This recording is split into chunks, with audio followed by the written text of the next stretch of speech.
Like I said, as a monk, I was born in Thailand, that's why I ordained, but certainly grew up in Australia, where I spent 8 years with Ajahn Brahm, training at Bodhinyana Monastery, and been away for the last year and a half in Wat Buddha Dhamma, just practicing over there, but also trying to re-establish the center as a forest monastery. And I'd like to share some of my experiences and just some of my reflections about what happened the last year and a half. And first, just say, like I said, it's great to be back and to finally see Jhana Grove finished. I was here a year and a half ago and it was partially done, and now to see the beautiful hall, the cottage, it's amazingly big, very luxurious. I hope many people will experience much peace and tranquility and wisdom practicing in the center. And also appreciate, it's only after I've seen a monk at Wat Buddha Dhamma to appreciate all the hard work that many people put into, getting a place going, especially Ajahn Brahm, to get anything started. It's a huge amount of work. And now that I'm doing some maintenance work, you appreciate every little thing you see in front of you. That someone had to, come out, cut the piece of wood, they have to varnish it, refine it, and then put it here for the monks to use. So the fact that, like I said, so doing that just gives me a new appreciation for walking into Dhamma hall, looking around at the Bodhinyana Monastery, to appreciate how much hard work that's gone into building anything, and to bring that up to make sure that I use it for its purpose of achieving much peace, working on the wisdom faculty, and for the welfare and happiness of all beings. So it is just to mention that was really nice. But also, being a senior monk, not only appreciating what's hard work, how much work is gone ahead, and that also kind of reflecting as a monk, you are dependent on so many people, and the goodness of people come. Obviously, the hard work of the different monks who come ahead of you, and also the support of the lay people who come to offer us things. That you always keep that in mind, that we are basically at heart mendicant beggars, and and that brings to mind a sense of appreciation. Because when you appreciate something, you reflect the positive things, what you already have. Appreciation leads naturally to contentment, which is leads to stillness and peace. When you're happy with somebody, you look at the good side, you appreciate them. You don't look at their faults. You don't say, oh, so-and-so's okay, but, he's doing this wrong. Appreciation just leads to bright states of mind and to contentment. And contentment is a great thing because it cuts away a lot of the work that comes into a fault-finding mind. Because if you're not happy, then you have to do things. You have to change things. You're happy with your husband, then it's great. You don't have to do anything. But you're not, then you have to start out by, trying to change him, move things, proceed for divorce or, look for a new husband. It's a lot of work in non-contentment. And it reminds me of a story that I heard when I was back in the States a few years ago, told by a very nice Catholic priest. It has to do with the beggar boy and the priest. And the story goes something like this. I think it's in New York somewhere. And there's this bagel boy. He gets up every morning. He goes to this corner to try to sell some bagels.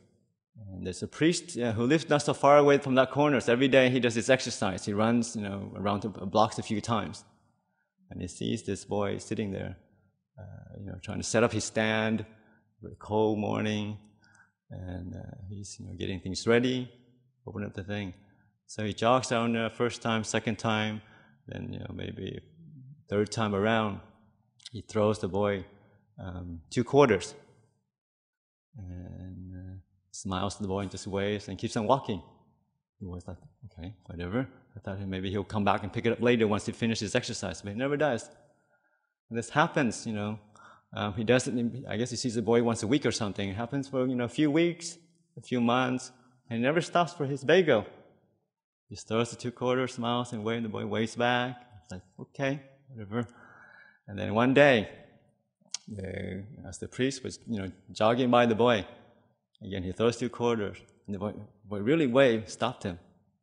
And the priest smiles and says, I bet you're wondering why I always, throw the 2 quarters to you, but I never stop for my bagels.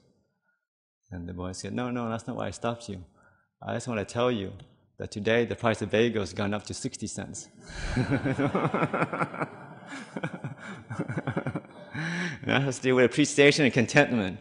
We're happy and we're saying, it's 50 cents is great, but we're not content. We say, no, I want that extra down. I want more things. Happiness is getting more. And also for us to reflect, always to appreciate. Appreciation leads to peace, leads to stillness, less doing.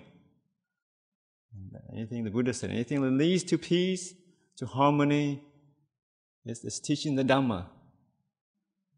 Because it leads to less doing, leads to being still, allowing the mind. And it's this kind of skills that is not only good for us to apply on a daily level, peace and harmony, to live in peace, to look for our commonality, and not to exaggerate the differences. Obviously, we are dealing, it's not to say that we are in denial that everything is one big happy world and we're all the same. We're not the same, obviously.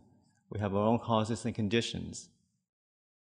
But sometimes when we do, kind of emphasize the different things that set us apart, then it leads to confrontation, it leads to divisiveness. So the practice of looking for good things in other people, what we have in common, especially the wholesome qualities that we share with each other, leads to a community, united community, who can live in peace and harmony. But also, deeper than that, it enhances, empowers our own meditation practice. Because you learn how to live in peace in everyday life. When you sit, you also learn to make peace with whatever's happening in the mind. Whether the mind is talkative, noisy, or distracted, it's not a problem. When the Buddha sat down the Bodhi tree, and when he was enlightened, even during the time of the Buddha, he was a wonderful person with many beautiful qualities and powers, but he still lived in a world of strife. There was wars, there's famines, there's lots of kind of, not so nice things that happened during his time. And he said that and he didn't try to set out to achieve world peace. He didn't set out to achieve a perfect place on earth, because he knew that was an impossibility. But what he did, which was more powerful, where it was more, has more influence, was that he made peace with the existing conditions. Right? And that's where perfection lies. It doesn't lie in creating a perfect world out there when we get everybody to do what we want to do, to say what they should be saying. And it goes for, your partners, it goes for monks and nuns that you love and respect. Now, you don't always do what you want. And you live with any master, you will know very quickly. Yes, they have their wonderful qualities. But they can also be very trying. But that's not a bad thing. Because it points to our own kind of, our own projections into what perfection is. And I think with the teaching is that, even with the Buddha, with Ajahn Chah, I remember, Ajahn Sumedho, was telling a story. He tells often that he, in the beginning, was very inspired by Ajahn Chah and wanted to come to live, this wonderful master, Thai, who practiced and who was, has a reputation of being enlightened. So he wants to train with Ajahn Chah, was very inspired. In the first few years it was, and then later he says, well, he's doing this wrong. He says not to eat in the afternoon, but I've seen him putting food aside. Is he eating in the afternoon? Maybe he is. Or he says, whatever, there's morning, evening chanting at 3 o'clock in the morning. And he doesn't always show up on time, So there's all these little things comes out. And one day he got so frustrated. He went to Ajahn Chah and says, Ajahn Chah, you said about all these things, but you don't do them yourself. You're full of mistakes, and your chanting is bad, and you don't show up on time, and you wear your robes sloppily, And Ajahn Chah, of course, being enlightened, just started laughing. He said, yes, of course. I said, of course I'm not perfect. If I were perfect, then you'd be looking for perfection out there. And it's not. You'd be looking for the Buddha outside of yourself. You should be looking for the Buddha inside yourself. And that's why sometimes, we pay homage to the Buddha. A lot of it, it's the historical Buddha, but a lot of it is just our own potential for awakening, our own potential to purify our own mind. We had a Waisak celebration a few weeks ago. And that's the thing I tried to kind of impress on the people come to the monastery. That the wonderful thing about the Buddha, the thing I find really amazing, really is that really rocks. It's not the fact, okay, his enlightenment is really cool, obviously, being enlightened, be happy forever, and kind of even, and just nothing, no unwholesome state of mind to come up. It's pretty amazing. But the other thing I find really amazing about the Buddha's life is the fact that he was a human being. He wasn't a god. He wasn't half a god, a quarter of God. He had regular parents. He had, 2 eyes, 2 ears, a nose, a mouth. And what I find so amazing about that is because the fact that by his own effort, he became enlightened as a human being. Right? So it had great implications for each and every one of us. Because he taught the Dhamma in a way that we can also become enlightened. And it's just remember that when, the Buddha is obviously a historical figure.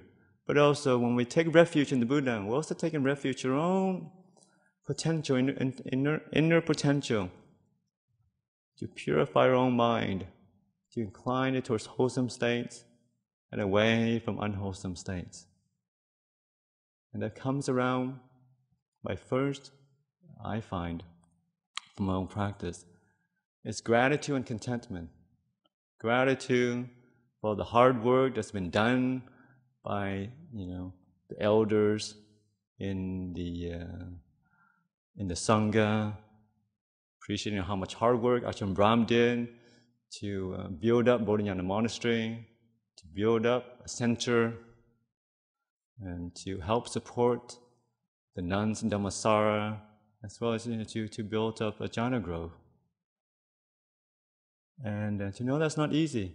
And also and like I said, to also appreciate how much hard work Lumpur Sumedho made in terms of establishing monasteries in England, providing opportunities for the Siladharas, the nuns, to establish and to live in harmony. That was kind of revolutionary 30 years ago. I have to appreciate that as well, not to get lost in the controversy sometimes. And with gratitude, it's really beautiful states of mind. So instead of looking for the faults, we appreciate all the positive qualities that's gone ahead. And with that, I feel like as a monk, you're living off kind of the tailcoat, what's that word? The tailcoats of the Buddha, obviously, the enlightened masters, and the monks and nuns. Because a few weeks ago or something, I was traveling somewhere. And also, what Buddha Dhamma being a very isolated monastery, secluded, there's always an issue. People come, they say, well, you only a few monks, 2 monks here. What happens if people don't come and feed you? They don't come every day. They don't. They only come on the weekends to offer the food, and then during the week, hopefully there's somebody there who is practicing, or somebody there, and they usually cook up the food for us. But it's not always a sure thing, because being a new monastery, people come and go. So some of the people say, why don't you make it easy? Why don't you guys just cook your own food, or use some money? And it's always that question that comes up, this is kind of Australia, why don't we change things? Be more kind of rational, more practical. But then, and it seems practical enough, but then I reflect, that's where I kind of relied on the barami, relied on all the work of Lumpur Sumedho and Ajahn Pasano made in the early days. When they came to England, Ajahn Amro, there was no, obviously Buddhism was very new. But they had this faith in Ajahn Chah, faith in tradition. But said, no, we don't use money. And we're not going to use money. No matter what. We have to fast a few days, it's not a problem. So just reflect on that. There have been monasteries in the West for 25, 30 years. They've never had to use money, never had to cook for themselves. So, why should I start now? So it gives me faith. Obviously, sometimes you think, oh yeah, well, maybe someone doesn't show up. Now what do I do? It's like, oh. So there's always that worry when you're a kind of relatively young monk, thinking, it's a far place. It takes about 2.5 hours to get to Buddha Dhamma. And different things happen. Sometimes they get lost or whatever along the way. So this issue comes up. But knowing the fact that there are monasteries in the West and people have been practicing with the same discipline and they've survived and thrived, gives me this faith and confidence that, I can follow along. It's no big deal. And I find that, it is a great resource to rely on. To know that I'm in the tradition that has, kind of survived the test of time so far. And like I said, so that's why sometimes that, and you can see that you have a lot of faith in a tradition, you have a lot of gratitude, and also you receive the benefits of the practice. Then the gratitude arises naturally. Faith arises naturally. When you read the Buddha's, text, the suttas, and you listen to the Dhamma talks of the teachers, and that gives some faith and some inspiration. But that's very short-lived, because it's something, that inspiration lasts for a little bit. But until we kind of taste peace for ourselves, then those things are just more concepts. That's why I always kind of encourage people to, obviously to pay attention to what the teacher said, but also to do more on that. Respect for the teacher doesn't always, and the teaching doesn't always come down to bowing and kind of groveling around the senior monks. But the best thing you do by, in terms of showing the respect for the Buddha and all the teachers that have gone ahead of us, is actually to put the practice into every day and to realize the fruits of what they're talking about. To really practice loving kindness, to practice giving people the benefit of the doubt, to practice compassion. And as we see, once we see the benefit, we receive the good karma of doing wholesome things, then it's no longer a theory, it's a fact, right? We don't have to rely on what other people say, what peace feels like. You have a good meditation, we know. Right? So I just encourage people to kind of bring the practice into your life each and every day. The practice is just not for monks and nuns, it's something we can do.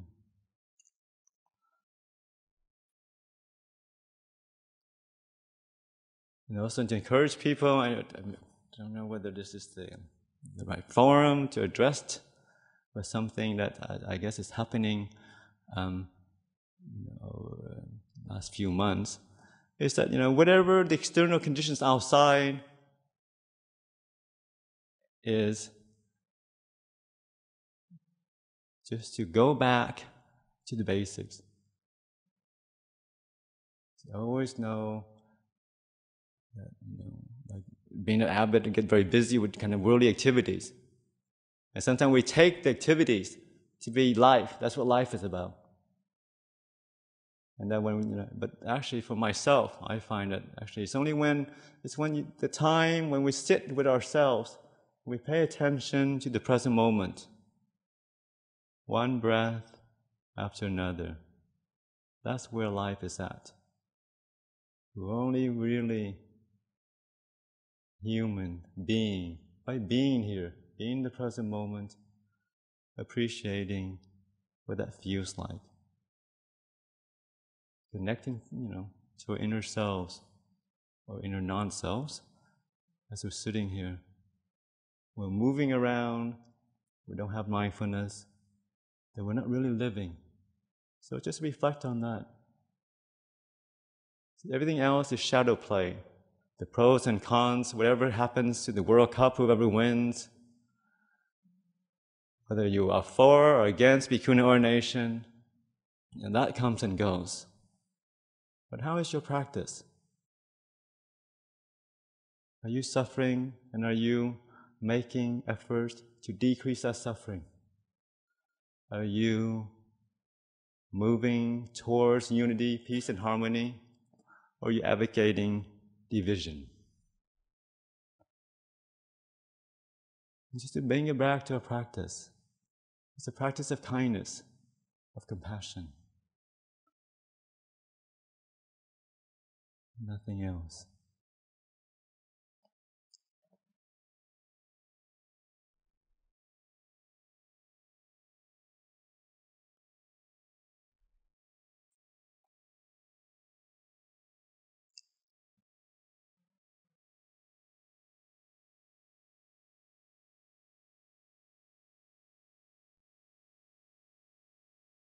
The only thing, like I said, you probably already guessed that as a monk, we don't really plan for talks. Whatever comes out, comes out.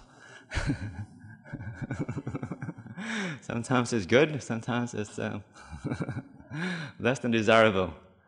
But I always remember something. There was one thing nice, like I said, was kind of being back in Bodhinyana Monastery. It's the sense of kind of like a sense of family bonding with my brothers in the holy life. That, we are very different characters, as one monk said, the people that you have to be with, spend your time with in the monastery, are the same people he would, if you see him coming on the street, who would cross the street to go the other way. But being a monk, you don't have any choice. Whoever ordains with you sits to your left, and ordains, earlier sits to the right. Obviously, nothing to do with your preference. And it's a great training in that way. But also over time, being there for 8 years, we've developed something deeper than our own kind of views and opinions. We don't always agree on everything. As a matter of fact, we rarely agree on many things. But we can still talk about it. And that's why the coffee club is great. Obviously, we have, after the meal, we kind of sit around and we have coffee with each other or tea or whatever. It's just to kind of... Sometimes some people say, and we can be quite rowdy, and some people think, oh, what, you guys, why am I feeding you guys? The things you discuss in your coffee club, but nonsense. But being back, reflect on the wholesome qualities of it, it's just the bonding. It doesn't matter what was said, who said what to whom, or whether you agree with, the views and opinions. The fact that it was just time just to sit there and share things. And that to me, I felt was really, really nice, just to be here, and obviously, being more of a traditionalist, I have certain views and opinions, and obviously Ajahn Brahmali has different views and opinions, but we can still talk about it, and at the end of the day, agree to disagree, which is fine. It's not a problem. We're not clones of each other. We don't have to follow the party line, and that's the nice thing about being a monk who grown up in Australia. That there is, I think, the openness to allow people to be themselves, to allow differences, to allow individuality, and also allow people to ask any questions, that they don't understand. There's no such thing, and that's why I find the training in Bodhinyana is incredibly useful in that way. There's never any question that you cannot ask regarding a monk or a nun up here. And in the end, you don't have to agree, but obviously I would express my views, whatever it's worth, and opinions about a certain subject. And you can contemplate that and work with that. And I find, just the communal harmony of being in a sangha, just in the kind of bonding that we have was quite special. As I say, we don't have to agree. But that's okay, because our friendship is deeper than that. It's deeper than any views you might hold about anything. It's deeper where I may be. The sense that, okay, there's enough respect and trust in each other to do the right thing. That I find is immensely helpful to live in any community, to any relationship.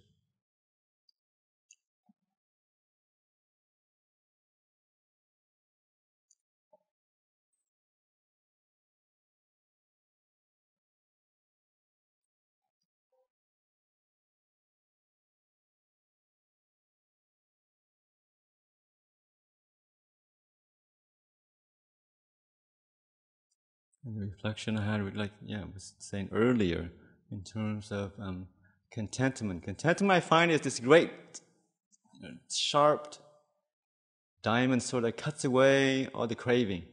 Because, like I said, when you're content, it leads towards stillness inextricably. When you're not content, it's when it leads towards movement, complication, diversification, because you have to do things, manage and change. So, practice of contentment, it's like anything. It's a practice, right? Training the mind is a practice, and that's what Buddhism is. Buddhism, I like to tell people, is not a noun. It's not something you read about. It's not something you, kind of more knowledge. It's not a concept. Buddhism is a verb, something you do. We're not Buddhist because we're born into it, we belong to a certain family or a clan or a class, or sexual orientation. No, we're Buddhist because something we do. Our intention towards harmlessness, towards peace and kindness. And it's the training that we do for our entire life.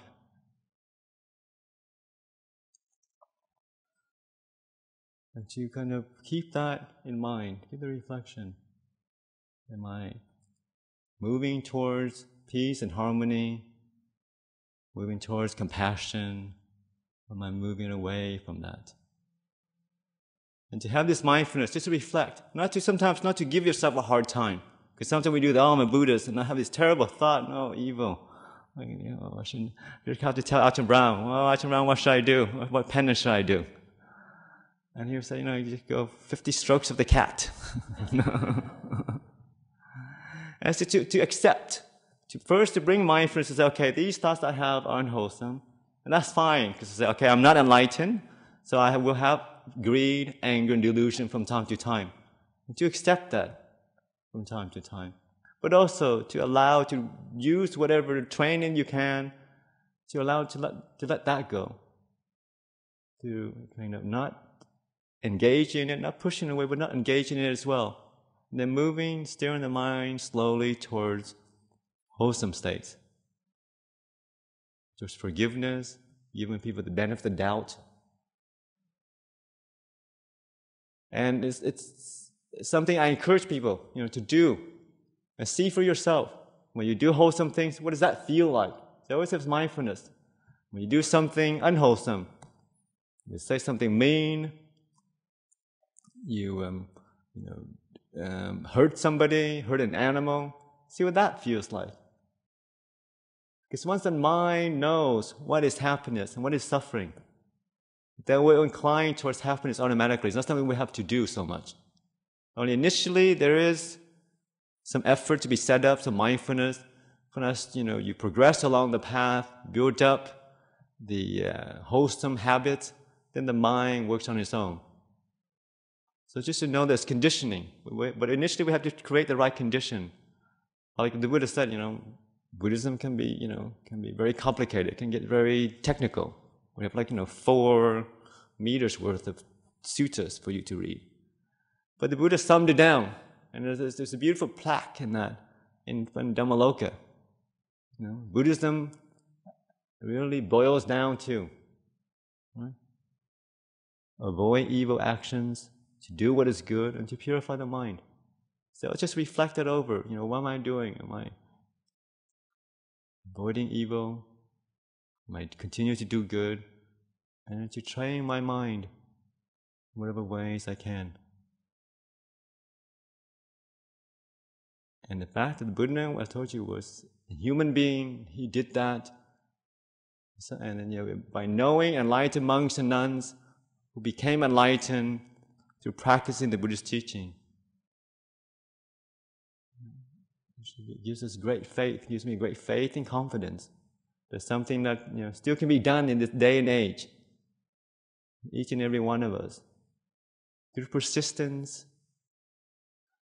through cultivation, mindfulness, we can purify our own mind. And just not for ourselves, for the welfare and happiness of all beings. Because we know when you're unhappy, when you're tired, grumpy, what does that happen? We're not happy. There's no way we can make anybody else happy. And that is a natural law in the mind. Sometimes we have good intention and want to, be of service, be of use to people, and make a difference in the community we live in. But we have issues to deal with. We have anger issues, greed issues, and that's going to take precedence over anybody else. So the best thing we can do for the community, best thing we can do for our partners and families and sons and daughters and children is first to purify our minds. To devote some time to meditation. As the famous philosopher said, Madonna, it says, until I learn to love myself, I'm never going to love anybody else. See? She must be a Buddhist in her past life.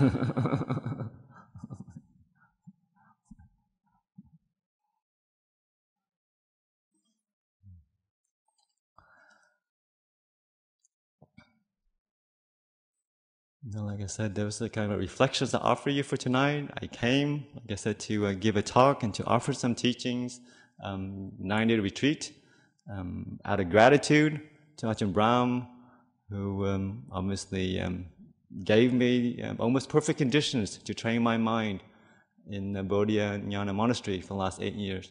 But also, out of gratitude, I'd like to dedicate this also to Lumpur Sumedho and all the Thai monks, who also where I became inspired and to ordain there. May this be a cause and conditions for peace and harmony as we move forward, and may we practice for the welfare and happiness of all beings. Okay, so that's our reflection for you tonight. Okay. Any questions or comments? If I don't like the question, we're not going to broadcast it. Right? No.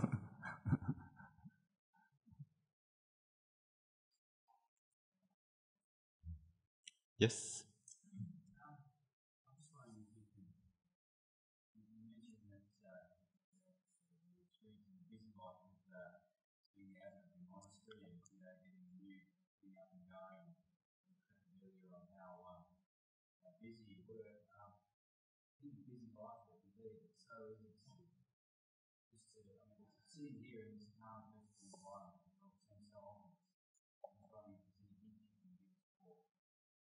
Being mindful of things we talk about images of myself, and I find that I've already done the wrong thing, said the wrong thing, whatever, and I realise afterwards, it's not what I was supposed to be at. I should be thinking this way and that.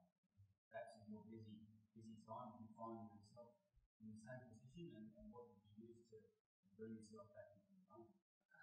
Yes, no, that's a very good question. And for myself anyway, because over different practice in the monastery for many years, what I did in what Buddha Dhamma, knowing I was very busy, was I set up very regular morning and evening chanting and meditation sessions.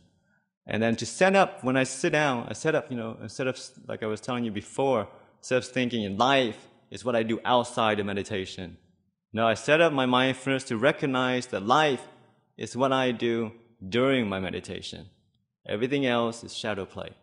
Yes, the toilet gets fixed, it doesn't get fixed. The roof is a leak, sometimes it has a leak, and sometimes it doesn't have a leak. Things come and go, people come and practice and they go. But basically, the most important thing for me is one breath. In breath and out breath at that moment. So I think I would recommend, if you can have the conditions, was that to have a regular practice.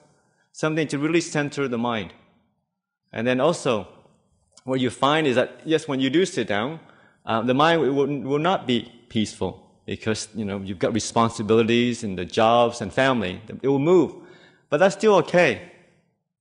At least you're giving yourself, 10, 15 minutes, 20 minutes of downtime and sometimes allowing the mind just to process whatever the day's information is.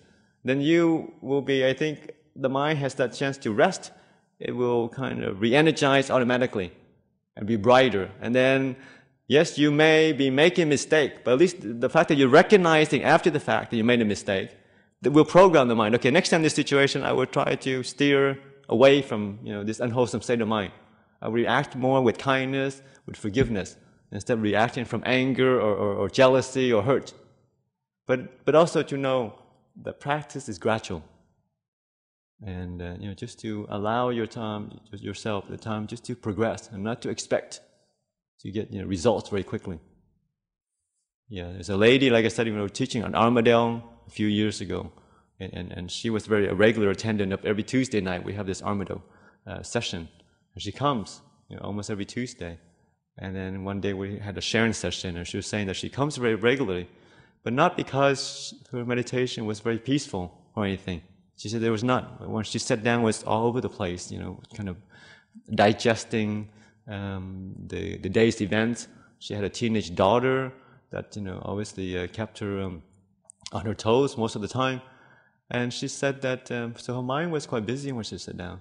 But she kept coming because she noticed that outside of her meditation, that she was quite, her relationship with the people around her changed over time, the last 6 months. That she didn't lose her temper as quick as she did before. And she didn't carry around the negativity for so long. So even though the mind was, the meditation wasn't peaceful, obviously it had a positive effect on her life. And just to notice that as well, and to appreciate that. Yeah. Is that helpful?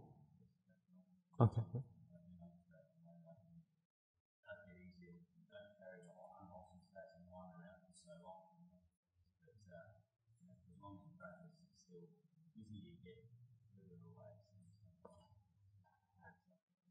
Right. Any questions or comments? Complaints? You have to go to Dennis. No.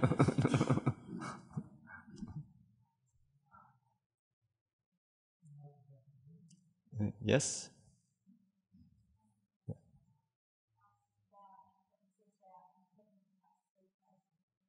Uh-huh.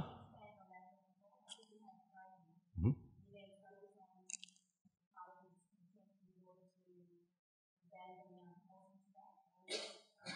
Yeah, I think contentment cuts craving in the sense that you said you have a house. If you said, oh, this house is getting small, it's too old, it's too rickety, then you've got to look around how to fix it, or have to work harder to buy a bigger house. So by being happy with, your smaller house or your, not so new house, it creates less work, right? So it cuts away the doing more thing and getting more. So you're happy with your job. So you trying to look at the positive things. So contentment to have contentment, you have to constantly focus on the positive things in life, the positive in the situation, in yourself, in another person. Then you grow in contentment, and when you're content, then you don't want anything else. That's what the true meaning of contentment is. You say, this house is good enough, but, well, that's not true contentment. So you try to focus on more and more contentment. And then, like I said, and basically, the more you practice, then whatever you have in front of you is good enough because you have contentment. And it isn't good enough, then it leads to doing more things. You have to change it, you have to make it better. So it leads to more work, more distractions. So that's why I said contentment leads to stillness, and it cuts craving. Because craving always leads to more doing. So it's just kind of sit down one day and say, am I doing more or less than a month ago? Just to check how much, contentment you have or how much craving there's in the mind. Yeah, does that make sense?